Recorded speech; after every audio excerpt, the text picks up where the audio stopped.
Divino Mestre Jesus, nós agradecemos a Ti por esta oportunidade, por podermos realizar este estudo de forma virtual, estando em nossos lares, aproveitando o tempo para estudarmos a doutrina espírita. Nós pedimos a Ti o amparo, a inspiração, a orientação para que nós aqui realizemos o melhor ao nosso alcance. Que os nossos estudos sejam proveitosos para todos nós que aqui estamos estudando, para aqueles espíritos que queiram estudar conosco.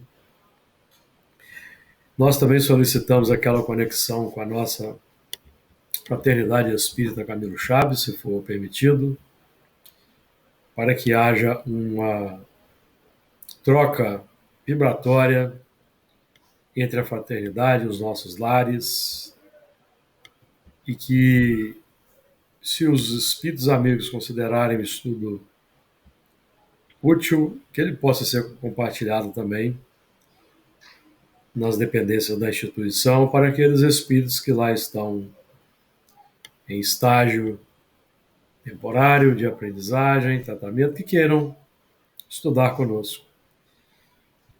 Agradecemos, Senhor Jesus, que as tuas vibrações de paz, compaixão e misericórdia nos envolvam hoje e sempre. Muito bem, dando continuidade então ao estudo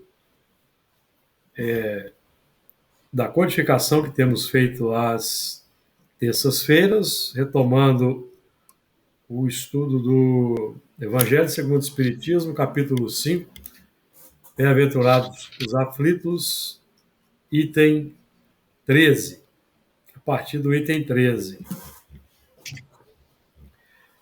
Vamos lá. O homem pode suavizar ou aumentar o amargor de suas provas, conforme o modo por que encare a vida terrena. Tanto mais sofre ele, quanto mais longa se lhe afigura a duração do sofrimento. Ora, aquele que a encara pelo prisma da vida espiritual, apanha, num golpe de vista, a vida corpórea. Ele a vê como um ponto no infinito.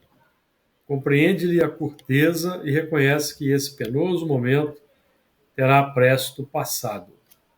A certeza de um próximo futuro, mais ditoso, o sustenta e anima, e longe de se queixar, agradece ao céu as dores que o fazem avançar.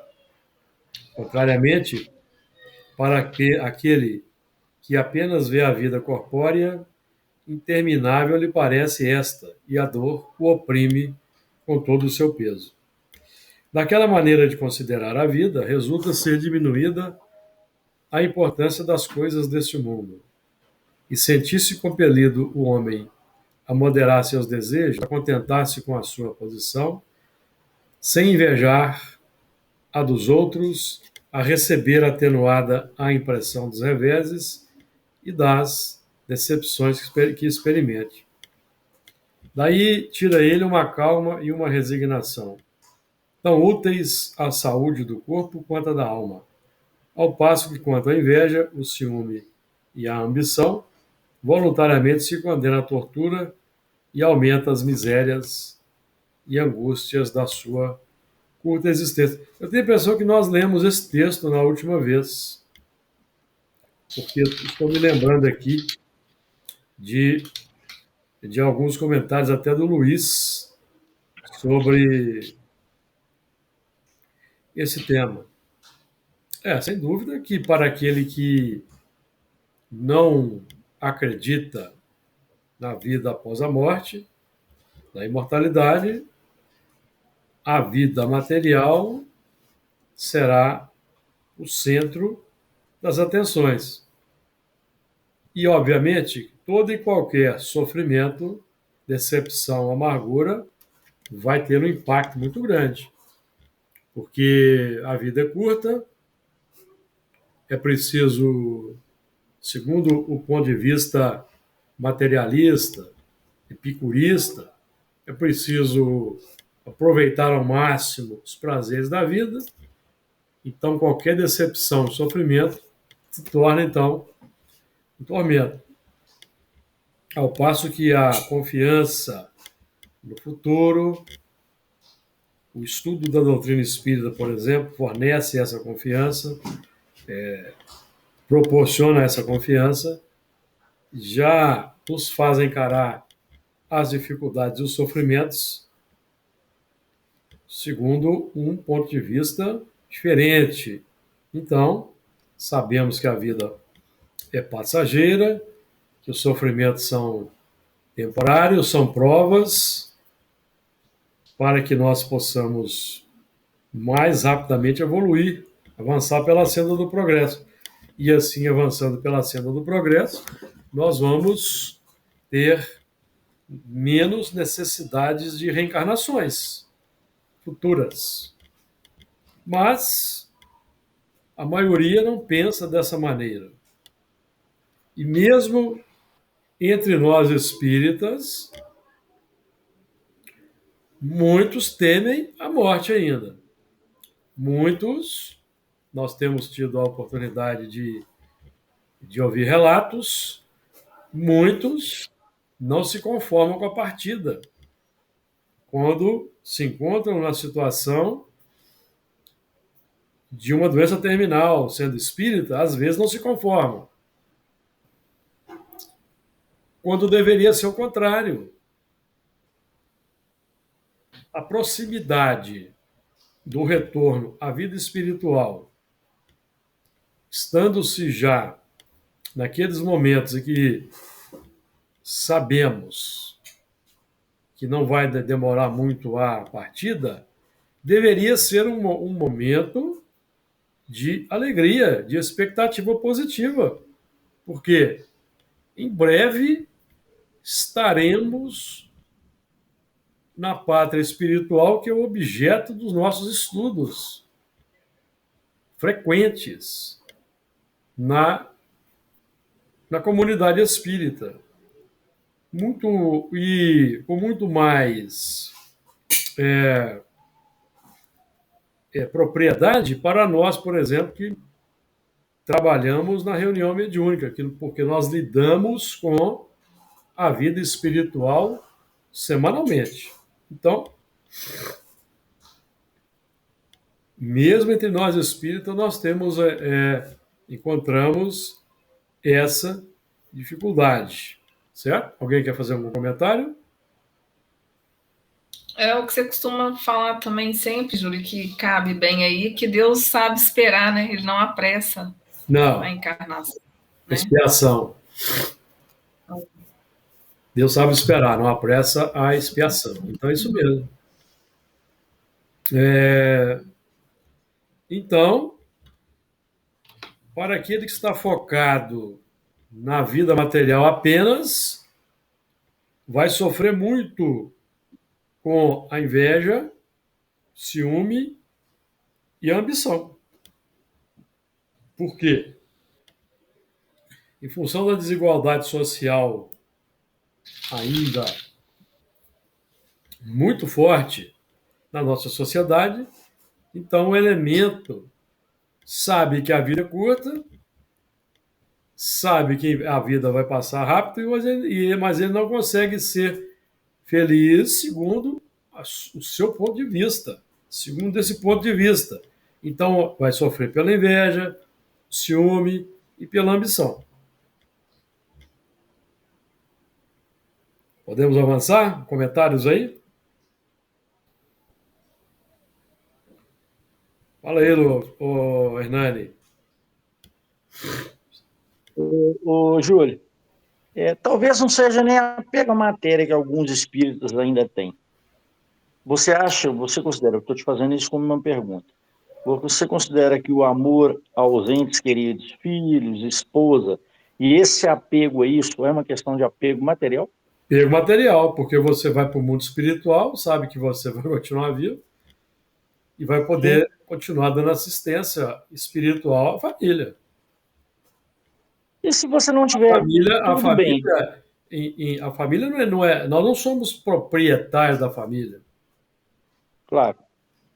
Somos todos filhos de Deus. Se você, assim, e eles estarão inconscientemente achar que não é o seu momento. Como? E se você inconscientemente não achar que é o seu momento, que você tem que lutar pela vida? Ora, tem determinadas situações que são. Eu digo quando a pessoa não sabe. Não, quando a Eu pessoa estou não dizendo sabe. isso quando a pessoa não sabe. Não, quando a pessoa não sabe, ela tem o dever de prolongar a existência, Tá segundo certo. Então, os é meios, isso que eu estou querendo os chegar. mesmos meios que a misericórdia divina oferece. Mas quando você está na situação já condenado já pela ciência, a ciência já te deu, ó, Entendi. aproveite os seus Quando últimos você momentos, está ciente que não tem mais não tem mais recurso, resposta no corpo físico. não tem mais recurso. Então, Tá. sendo espírita, é o momento de quê? Fazer como Paulo. Eu Eu estou só olhando a questão do apego. combati o bom combate, cumpri a minha carreira, agora é retornar. E os familiares vão ficar sob o cuidado divino. Sim. Então é apego. Eu, É um apego, sim. É um apego. Não, é só um contraponto à questão de o enfermo estar ciente que ele não tem mais recurso. Sim, É só isso. Porque quando ele sim. está ciente, eu acho que aí sim é um apego. Quando ele Claro. não tem a consciência, ainda não foi informado, ele vai lutar pela Não, vida. evidentemente. Estou falando nesse caso em que o elemento está em estado terminal. Eu falei no início. Sim, claro. Entendi. Entendi. Todo, É só uma todo contraposição. apego vai levar o espírito ao sofrimento, né? Sim. Porque nós vemos pessoas aí que estão no estado já tão fisicamente de degradação e teima ainda em permanecer, Correto. quando já poderia ter partido. Certo? Nós estamos batendo questionamento em cima realmente do acontecido. Tem um caso no livro O Preço da Vida Eterna, de um irmão católico, extremamente apegado à vida, que já poderia ter partido, mas ele ficou prolongando o sofrimento dele na carne. Porque ele Sim. tinha medo. É. Medo. De partir. Exatamente. Diga lá, Elana. Não, eu estava até tentando ver aqui as anotações dos outros estudos, eles são muito interligados, né? Os capítulos que a gente vai conversando, então Sim, a gente sim. já conversou alguma coisa a respeito disso, falando quando o espírito ele passa por determinadas experiências, mais resignado, que ele não resiste. Então, assim, tudo isso interfere no processo do desencarne dele, né? Ele vai. Interfere Então, ele muito. tendo um apego, a ideia que dá é que ele fica mais resistente àquela situação que ele está passando, né? Sim, então, sim. a tendência é ele sofrer mais. Tendência a sofrer Aumentar o mais. sofrimento. Sofre mais, exatamente. Então, é um ponto de reflexão para nós espíritas que estamos aqui estudando esse assunto. Qual é o grau de nosso desapego? Como é que nós encaramos o momento da partida? Porque ainda tem tem muita gente que tem medo ainda. Porque isso representa ainda uma certa falta de confiança, uma incerteza muito grande. Mas será que é assim mesmo? Será que é assim mesmo? Tem muita gente que fica com essa questão. Dúvida. Essa questão. Muito bem, vamos lá. O suicídio e a loucura, item 14. A calma e a resignação, auridas da maneira de considerar a vida terrestre e da confiança no futuro, dão ao espírito uma serenidade que é o melhor preservativo contra a loucura e o suicídio. Com efeito, é certo que a maioria dos casos de loucura se deve à comoção produzida pelas vicissitudes que o homem não tem a coragem de suportar. Ora, se encarando as coisas deste mundo da maneira por que o Espiritismo faz que ele as considere, o homem recebe com indiferença, mesmo com alegria, os reveses e as decepções que o houveram desesperado noutras circunstâncias. Não, vou repetir aqui. Ora, se encarando as coisas deste mundo da maneira por que o Espiritismo faz que eles considerem, o homem recebe com indiferença, mesmo com alegria, os reveses e as decepções que o houveram desesperado noutras circunstâncias. Evidente se torna que essa força que o coloca acima dos acontecimentos lhe preserva de abalos à razão, os quais, se não fora isso, o conturbariam. Então, o Espiritismo também é poderoso instrumento de prevenção contra o suicídio e a loucura. Apesar de que muita gente nos considera loucos, certo? Principalmente se nós formos falar das experiências, das informações, das revelações sobre vidas anteriores. Se nós formos a um... Eu, por exemplo, vou falar na primeira pessoa aqui. Se eu for psiquiatra, narrar os relatos aí, as experiências mediúnicas, os sonhos que falam das minhas existências passadas, ele vai me receitar talvez um remédio daqueles mais fortes. Concorda aí, Luiz? Boa noite, Luiz. Mas hoje mais light. Concorda aí, Luiz? Corresponde. Hoje ainda tem mais light. Hein? O que foi, Elane? Falei que hoje tudo está mais light. Hoje não tá assim não. Assim não. Diga aí, Luiz. Será? Luiz tem uma experiência nessa área, não tem, Luiz? Lá no posto de saúde, teve uma época, a gente tinha uma reunião que chamava matriciamento. Matriciamento dos médicos, nossos médicos e as enfermagens também detectavam casos, precisavam passar pelo psiquiatra, mas a gente não tinha acesso ao psiquiatra, porque aí a gente tinha uma reunião com a psicóloga. Tá? E todo caso de esquizofrenia, que é aquele que você escuta vozes, eram taxados como esquizofrenia. Não havia brecha para qualquer outro tipo de análise. Uma vez só, eu me manifestei e coloquei essa opinião, sabe? Mas ficou por isso mesmo, não tinha mais ninguém ali que tinha esse foco, né? Esse enfoque. E é uma pena, porque eu creio que mais para frente, à medida que a gente percebe aí a religiosidade, a espiritualidade penetrando nos meios acadêmicos, eu acho que aos poucos vai melhorar. E a abordagem dessas patologias vai ser bem diferente, né? Sim. Mesmo que seja esquizofrenia mesmo. Sim. Mas você vai buscar aí um antecedente, né? Sim. Um antecedente em outras vidas, ajudando na condução ali do tratamento. Porque mesmo na esquizofrenia tem um componente espiritual também forte, não tem? Sim, toda doença mental, eu creio, que ela tem um envolvimento ali de um aspecto moral. Porque são os aspectos morais que nos levam à loucura. Sim. A partir do arrependimento, do remorso, que você não consegue superar, você não consegue solucionar. Eu acho que isso vai internalizando e você vai alterando o seu padrão assim, de pensamento, né? Sim. Sim, isso é de fato. A psicologia, então, principalmente, eu vejo que ainda está muito atrasada nessa visão, assim, sabe? Porque se você pensar, há um tempo atrás, como que essas pessoas eram tratadas. Muita coisa mudou, mas a gente ainda vê um certo preconceito com essas pessoas, né, com problemas psiquiátricos, às vezes tratamentos, dependendo do lugar, você ainda vê tratamentos extremamente agressivos, né, desumanos.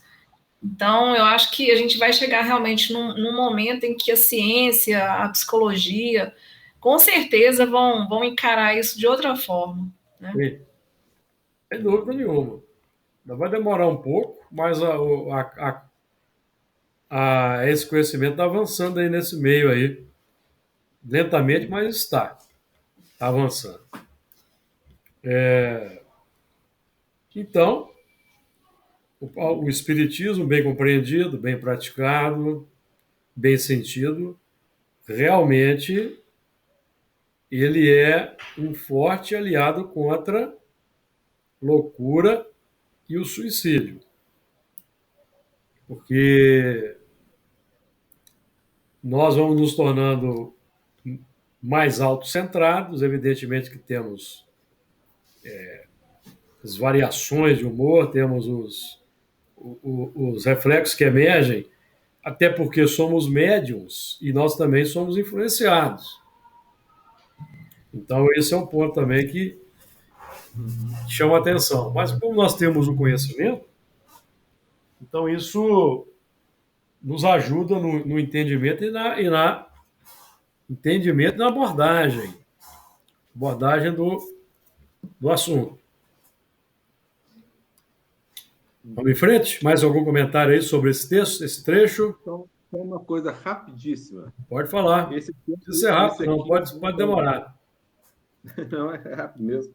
Aqui é o grande desafio que nós temos a vencer. A gente espírita e ver. Boa parte não tem ainda conhecimento que a gente tem. É quando ele fala que, quando encarado, né, o espiritismo dessa maneira, o homem recebe com indiferença e mesmo com alegria os reveses e as decepções que o houver desesperado. Esse aqui ainda é um desafio, eu acho que eu vejo até em comentários, participando de algumas reuniões, comentários, só que colegas espíritas, que quando traz a baila esse tipo de fala, e aí surge algum exemplo, né, de alguma perda de um ente assim, muito querido, a gente percebe que há uma grande dificuldade nesse item aqui. Mas é o patamar, é o nosso caminhar. Sim. A gente está falando isso agora, né, Júlio? Interessante. Sim. Você falou exatamente no item 13 o que o Hernani, a gente estava comentando, que é a abnegação, né? Quanto mais abnegado, menos sofrido é o processo de aprendizado. Você vai se tornando desprendido da matéria, desde a matéria.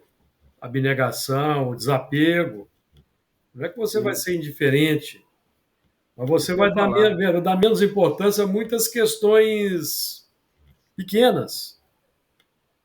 Muitas coisas que as pessoas transformam num grande problema, nós já encaramos segundo um outro ponto de vista. Então,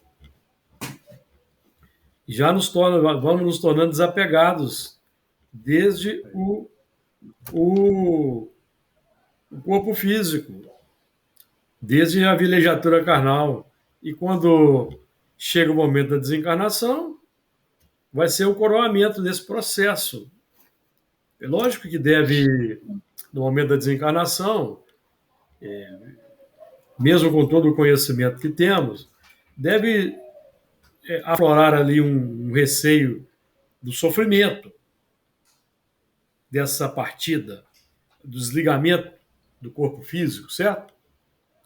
Deve dar uma certa ansiedade, uma certa angústia, mas quanto ao pós-vida,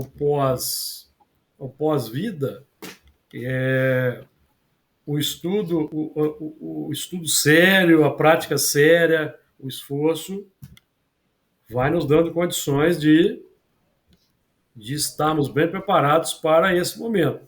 Pelo menos nós sabemos para onde estamos indo. E vamos saber identificar a situação, certo? Vamos saber identificar a situação. Agradável ou desagradável, segundo o que tivemos feito aqui.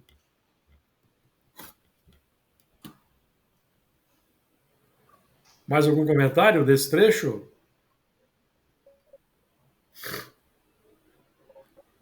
Item 15. O mesmo ocorre com o suicídio. Postos de lado os que se dão em estado de embriaguez e de loucura, aos quais se pode chamar de inconscientes, é incontestável que tem ele sempre por causa um descontentamento, quaisquer que sejam os motivos particulares que se lhe apontem.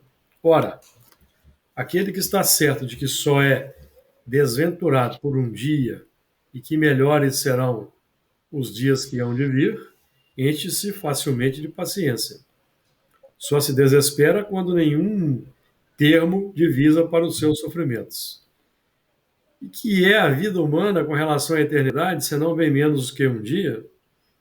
Mas, para o que não crê na eternidade e julga que com a vida tudo se acaba, se os infortúnios e as aflições o acabrunham, unicamente na morte vê uma solução para as suas amarguras. Nada esperando, acha muito natural, muito lógico mesmo, abreviar pelo suicídio as suas misérias. Então, o conhecimento que o Espiritismo proporciona, o conhecimento antecipado, vai proporcionar ao elemento, à pessoa, a certeza da continuidade, e ele vai ser informado sobre as consequências do suicídio e, evidentemente, vai evitar. Porque todos nós sabemos que o suicídio voluntário, consciente, se torna um grande tormento para o espírito no mundo espiritual. A partida pelo suicídio.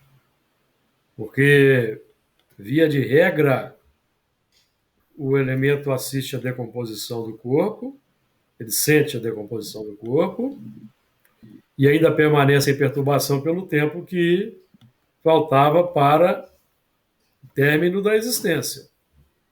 Então, é muito difícil a situação do suicida que tem o conhecimento, o suicida que age com conhecimento de causa. Aí nós temos o caso do contrário, estudando o Livro dos Espíritos, questão 955, o suicídio daqueles que estão em estado de nulidade moral. Não tem o mesmo peso nem a mesma conotação. O sofrimento é muito maior. Então é preferível suportar pacientemente, ou mesmo murmurando, o sofrimento material do que buscar o lenitivo pelo suicídio. É uma falácia, é uma decepção para o espírito. Será uma grande decepção para o espírito. Vamos em frente ou comentários? Então, dentro do Spinoza, dentro da visão materialista, né? Ele coloca aqui, seria até muito lógico, né? E já havia assim alguns textos falando de uma grande capacidade de você analisar a sua vida, pesar as coisas pró e a favor, pró e contra, né? E você, de uma forma muito racional, tomar essa decisão. Só que tem que ter muita coragem, né? Só que a decepção depois vai ser muito grande. Decepção é enorme. Eu não consigo assim, imaginar o que leva, de fato, a pessoa a cometer o suicídio, se realmente essa coragem, por exemplo, que, se você for pensar, a coragem é uma qualidade, né, nas pessoas. Sim. Mas para algo que seja bom. Nesse sentido do suicídio, ele se coloca, por exemplo, uma coragem para fazer algo pensando que vai ser melhor, vai deixar os problemas aqui para viver melhor do outro lado. Então, assim, é difícil pensar. Claro que é Deus quem julga a intenção, que vai saber realmente, né, o porquê daquele ato, mas nesse sentido de coragem, será que é coragem mesmo? Que a gente possa dizer que é uma coragem? Não sei. Não, os espíritos, de um modo geral, falam que é um ato de covardia. Covardia. Memória de um suicídio, memória de um suicida, Emmanuel, via de regra, é um ato de covardia, porque você não quer encarar os problemas, as dificuldades, e quer escapar porque desacreditam no nada, Elana. Acreditam que, de modo geral, eles acreditam no nada. Ó, já que vou morrer, vai acabar mesmo, então eu vou acabar de uma vez com isso aí, com esse sofrimento. Vou morrer, vou desaparecer mesmo no nada. Para que eu vou ficar sofrendo aqui, então? O muçulmano acredita que ele vai morrer e vai viver no paraíso, que vai ser um mundo melhor, um mundo perfeito, né? Então, por isso que eu acho que, às vezes, essa questão da intenção aí, ela está muito relacionada com o que vai ser melhor, o que ele está vivendo aqui agora ou depois. Elana, o muçulmano, ele fala isso, mas não em relação ao suicídio, né? Não com relação ao suicídio, não. Você está fazendo, ela está se referindo aos homens-bomba, que são induzidos. Por exemplo. Mas os homens-bomba, de um modo geral, os homens-bomba estão naquele estado de nulidade moral. Eles são induzidos, convencidos pelas lideranças lá que não têm coragem, então eles convencem. É o mesmo caso da questão 955. Eles julgam que estão cumprindo um dever. Isso que eu ia falar, se explodindo. Sim. Ah, tá. O que move o homem-bomba não é o desejo de morrer. Não. Com a vida dele, ele salvar o país dele. Exato. É uma nuance diferente aí. Aí eles prometem para ele que ele vai para o paraíso e vai ter 70 virgens lá, que são azures, para ele desfrutar. Ah, tá. Então, assim, é um céu materialista. Um céu materialista. Então, é um céu à afeição dos desejos e dos prazeres humanos. Sim. Aí já é desejo, né? Porque eles não concebem que haja um prazer melhor do que o prazer sexual, por exemplo. Quando prometem que você vai para o paraíso, vai ter 70 virgens à sua disposição. Então, a euforia sexual, a alegria sexual é o suprassumo da felicidade para eles, então. Então,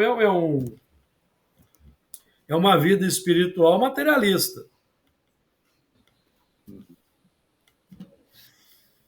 Muito bem, vamos em frente? 16.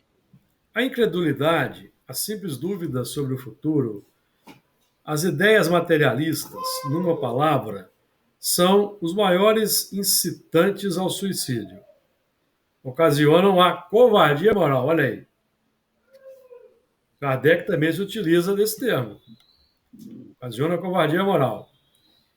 Quando homens de ciência apoiados na autoridade... Olha aí, Luiz, ó.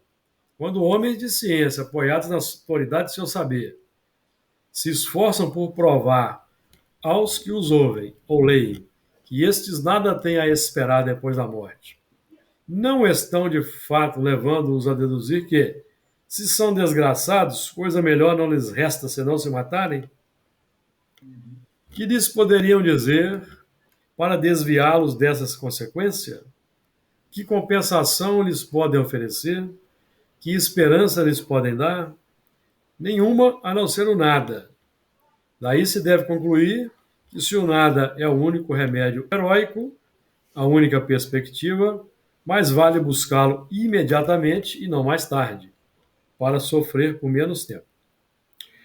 A propagação das doutrinas materialistas é, pois, o veneno que inocula a ideia do suicídio na maioria dos que se suicidam, e os que se constituem apóstolos de semelhantes doutrinas assumem tremenda responsabilidade. Com o Espiritismo, tornada impossível a dúvida, muda o aspecto da vida. O crente sabe que a existência se prolonga indefinidamente, para lá do túmulo, mas em condições muito diversas, donde a paciência e a resignação, que o afastam muito naturalmente de pensar no suicídio, donde, em suma, há coragem moral. Então, nós aqui encontramos a definição, respaldo. É o respaldo, covardia moral, de fato. É muito mais enfrentar os problemas, as dificuldades. É, sem dúvida nenhuma, demonstração de coragem do que fugir covardemente a essa dificuldade, muitas vezes deixando os pepinos para os familiares. E o elemento vai descobrir que acreditou numa ilusão, numa falácia. Comentários?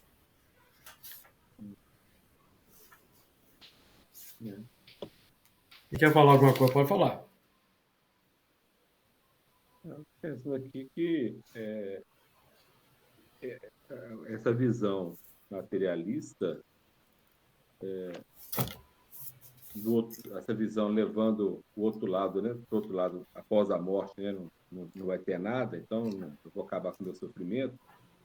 E essa mesma visão materialista, ela dificulta também que a pessoa não pense na morte, porque se ela tendo uma visão muito material da existência e ela está sem dinheiro, endividado, né?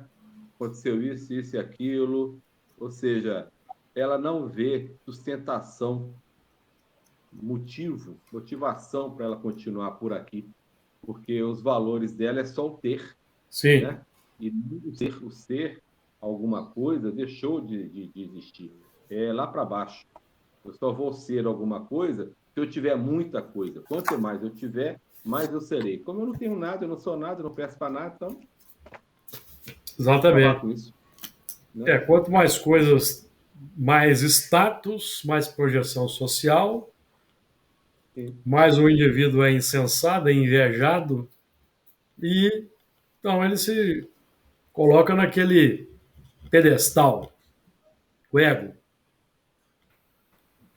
Isso mesmo. Vamos caminhando? Não. O Espiritismo ainda produz, sob esse aspecto, outro resultado igualmente positivo e talvez mais decisivo. Apresenta-nos os próprios suicidas a informar-nos da situação desgraçada em que se encontram e a provar que ninguém viola impunemente a lei de Deus e proíbe ao homem encurtar a sua vida. Entre os suicidas, alguns há cujos sofrimentos, nem por serem temporários e não eternos, não são menos terríveis e de natureza a fazer refletir os que, porventura, pensam em daqui sair, antes que Deus o haja ordenado. O espírita tem, assim, vários motivos a contrapor à ideia do suicídio.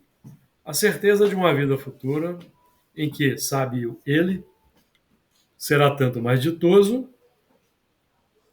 quanto mais inditoso e resignado haja sido na terra.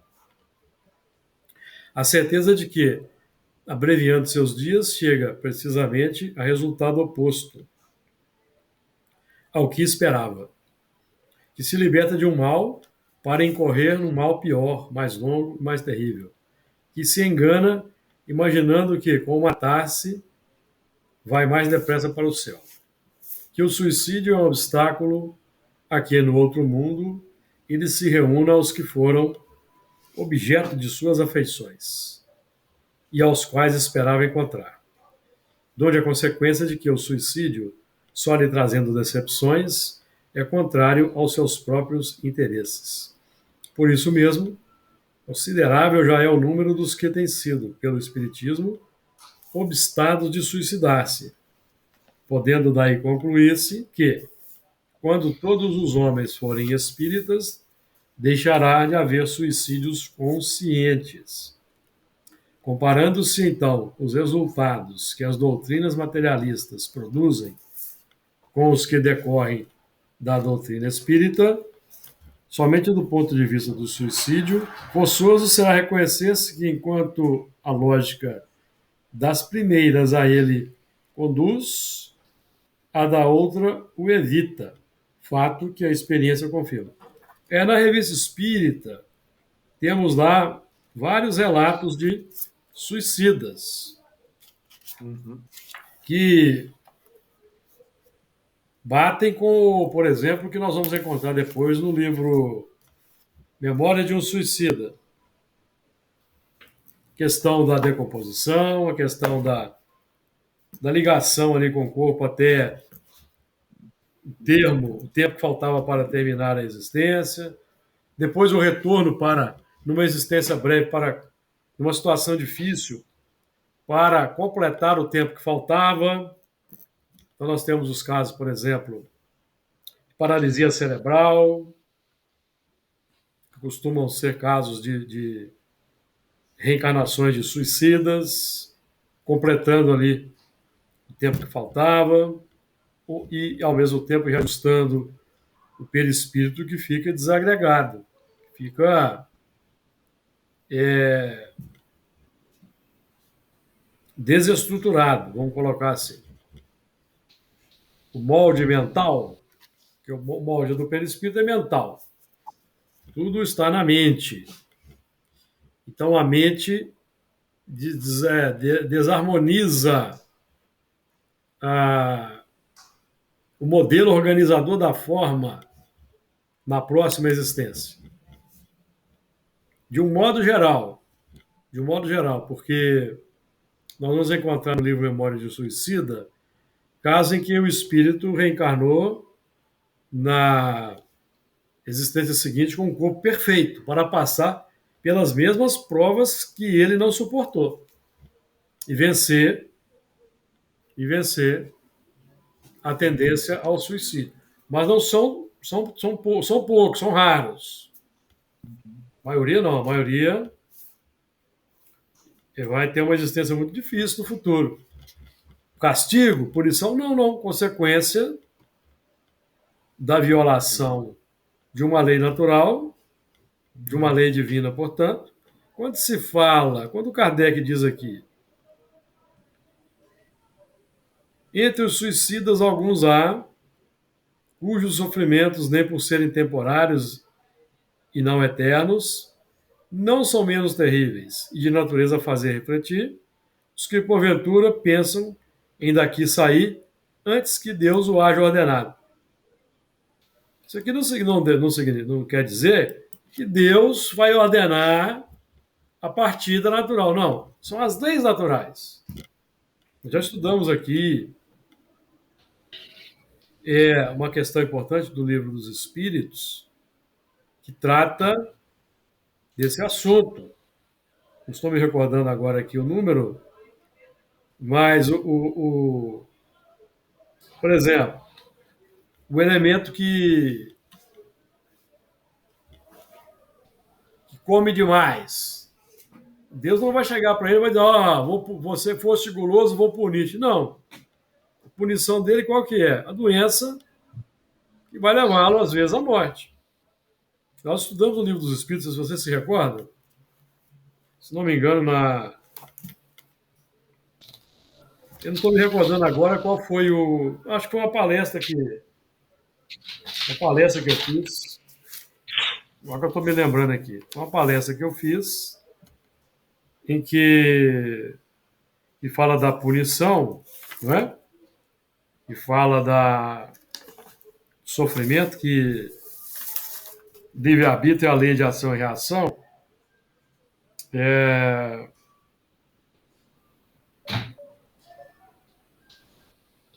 Não é? Então, eu vou achar a pergunta aqui e vou trazer, tá? Alguém quer fazer algum comentário? comentário não, queria não. Só fazer uma citação que no livro Céu e Inferno também, na segunda parte, você encontra lá manifestações de espíritos suicidas. É muito, muito interessante. É a questão aqui, ó. É a questão 964 do Livro dos Espíritos, ó. Mas será necessário que Deus atente em cada um dos nossos atos para nos recompensar ou punir? E esses atos não são, na sua maioria, insignificantes para Ele? Deus tem suas leis a regerem todas as vossas ações. Se as violais, vossa é a culpa. Indubitavelmente, quando o homem comete um excesso qualquer, Deus não profere contra ele um julgamento, dizendo-lhe, por exemplo, foste guloso, vou punir-te. Ele traçou um limite. As enfermidades e muitas vezes a morte são a consequência dos excessos. Eis aí a punição. É o resultado da infração da lei. Assim, em tudo. Então, esse é um ponto importante. Porque nós somos acostumados com aquela ideia católica da punição, que vai, certo? Vai haver uma condenação, Deus vai ordenar, como está dito aqui, a morte. Não, as leis naturais. O universo é regido por leis naturais. Esse é um ponto importante para nós aí considerar. Essas leis naturais, vamos colocar assim, a administração das leis, a interposição de, por exemplo, nós temos aqui que a enfermidade representa a punição, mas existem aqueles movimentos de acréscimo de misericórdia que os técnicos espirituais administram. Então, o elemento pode ter uma existência prorrogada, como pode também ter abreviada, em função de determinados comprometimentos ou determinados créditos conforme o caso. Então, por isso é que nós temos que ter muito cuidado com análises muito categóricas sobre essa ou aquela pessoa, porque nós não podemos fazer um julgamento porque nós não conhecemos o grau de evolução, estágio de aprendizagem, grau de comprometimento, a trajetória desse espírito ao longo de várias existências. Tudo isso é sopesado no mundo espiritual, acessando-se lá a memória, os arquivos de memória, a própria memória do indivíduo. Tá? Então, importante aí esse ponto. Alguém quer acrescentar?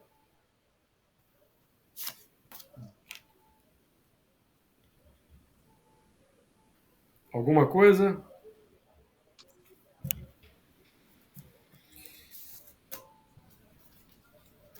Bom, já que ninguém quer, vamos em frente.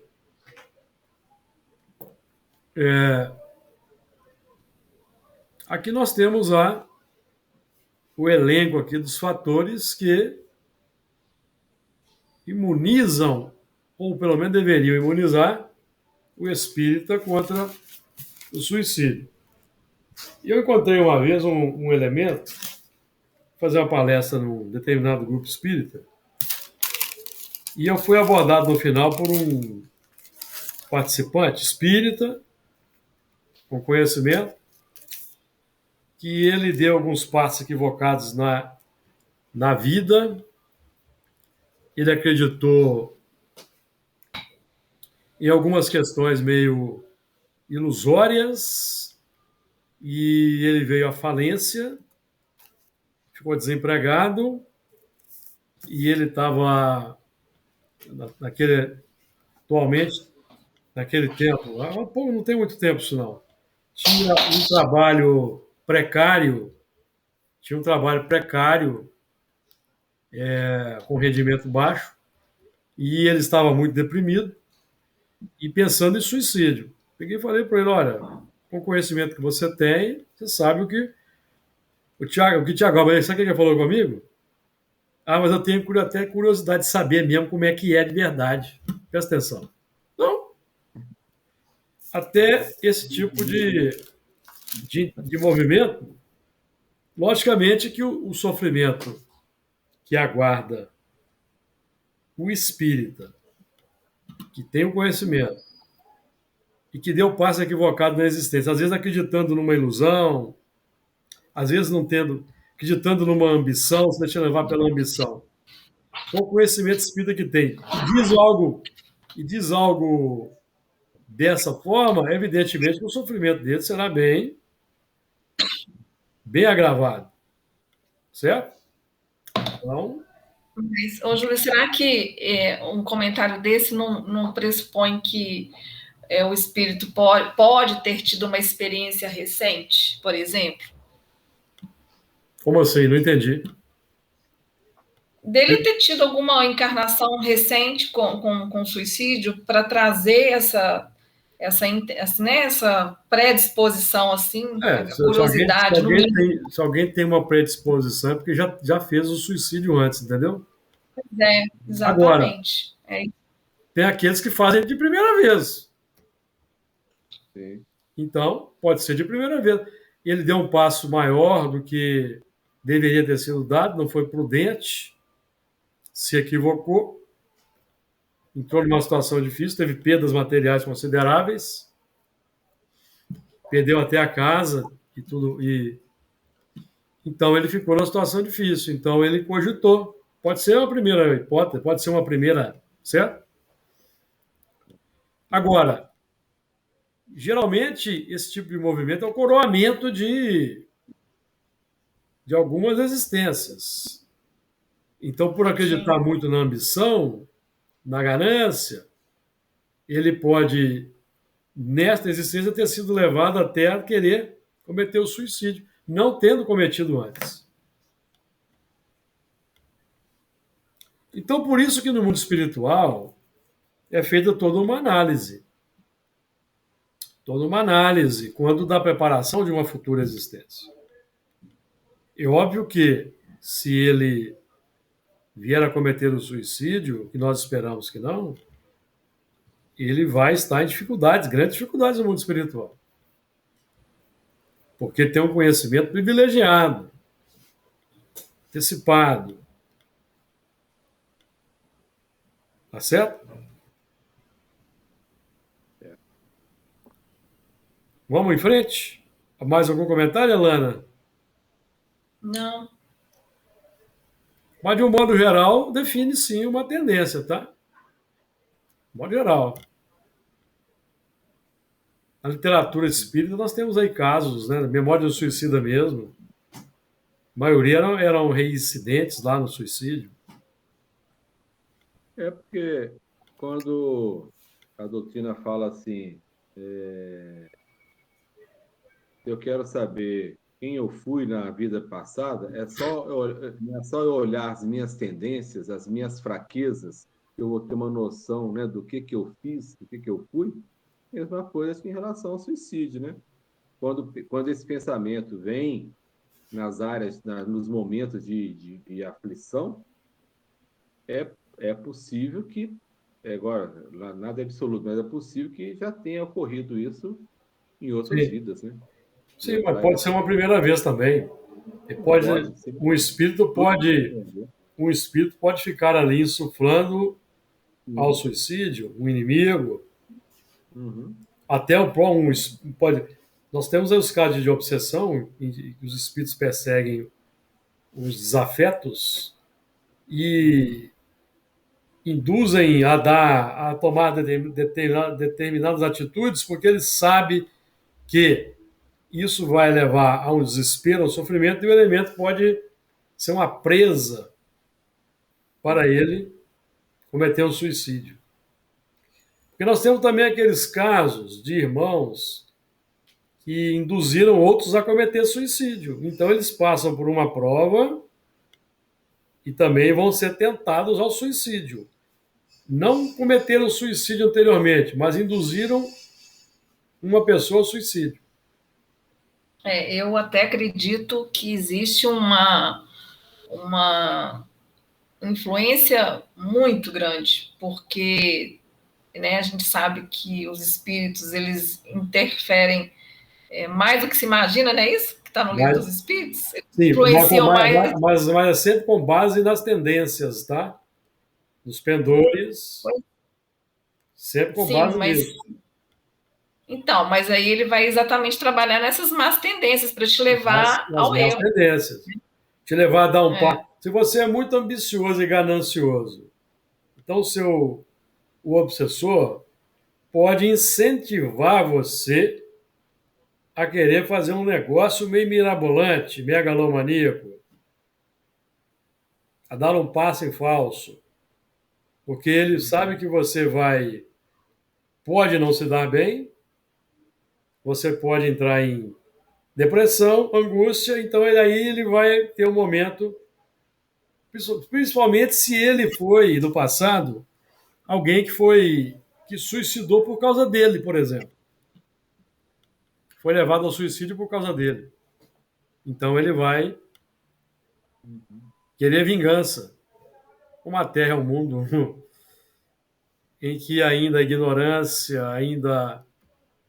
e o mal predominam, então pululam aí ao nosso redor esses irmãos. Então, por isso que nós temos que ter o quê? Moderação nos gostos, moderação nas buscas, para nós não entrarmos em armadilhas. Tá certo? A gente deve dar muito trabalho para o nosso anjo da guarda. Sim, mas estudando o Espiritismo, a gente já diminui o trabalho. Verdade. Já diminui o trabalho. Então, já dá uma aliviada. Certo? Bom, amigos, o tempo esgotou. Quem quer aí fazer algum comentário final? Gostaria aí de fazer um comentário final?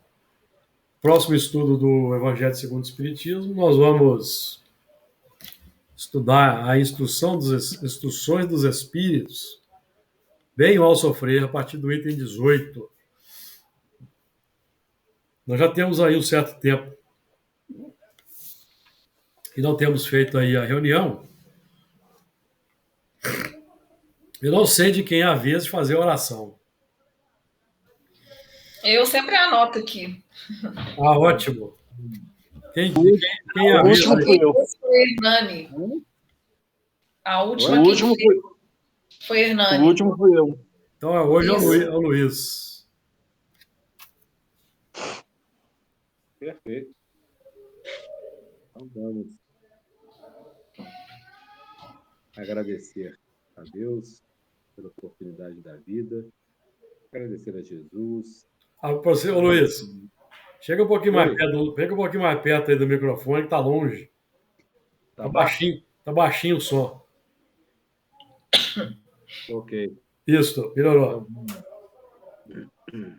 Agradecer a Deus, né, pela oportunidade da vida, agradecer a Jesus e aos amigos da espiritualidade presentes entre nós, que nos ajudam, nos inspiram, nos intuem, para que nós possamos tirar da leitura de hoje o melhor, né, ao nosso alcance, o melhor que possa fortalecer em cada um de nós a vontade, a determinação e que possamos, ao término desse nosso estudo,